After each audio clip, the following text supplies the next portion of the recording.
নূর নবী যাই দিদারে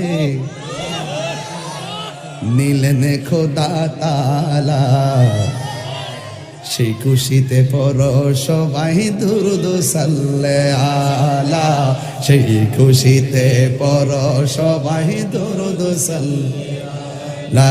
নূর নবী যাই দিদার নিলেন খোদা তাআলা, নূরের নবী যাই দিদারে আলা, সেই খুশিতে পড় সবাই দুরূদ সাল্লে আলা, সেই খুশিতে পড় সবাই দুরূদ সাল্লে আলা। আল্লাহ বলে জিবরাইল রে যাও রে আমার বন্ধুর দ্বারে, আল্লাহ বলে জিবরাইল রে যাও রে আমার বন্ধুর দ্বারে, ওরে দুলার মতো সাজাইয়া আনো আমার দরবারে, দোলার মতো সাজাইয়া আনো আমার দরবারে। মারহাবা মারহাবা বলো মারহাবা মারহাবা।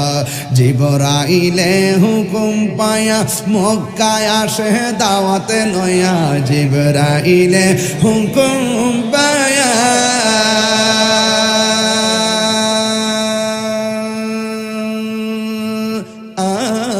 জিবরাইলে হুকুম পায়া মক্কায় আসে দাওয়াতে লয়া, ডাক দিতে না সাহস পায়া, ডাক দিতে না সাহস পায়া, জিব্বা কদম তলায় মারহাবা মারহাবা বলো হাবা, মারহাবা মারহাবা বলো মারহাবা মারহাবা। আল্লাহ বলেন লা তারফাউ আসওয়াতাকুম ফাওকা সাউতিন নবী সাল্লাল্লাহু আলাইহি ওয়াসাল্লাম, নবীর কণ্ঠের সামনে কণ্ঠ উঁচা করো না। তোমরা একজন আরেকজনকে যেমন করে ডাকো আমার বন্ধুরে এমন করে ডাকিও না। আজকে বাংলাদেশের কিছু মানুষ আমার নবীকে বলে কাউবয় রাখাল বলে, কথা বলেন ঠিক? এটা বড় দুঃখজনক বন্ধু। ও বন্ধুরে আমার আল্লাহ বলছেন তোমরা একজন আরেকজনের যেমনে ডাকো এমনে ডাকো না, একজন আরেকজনের সামনে উঁচু কণ্ঠে কথা বলো, কিন্তু আমার বন্ধুর সামনে এমন ভাবে কথা বলা যাবে না।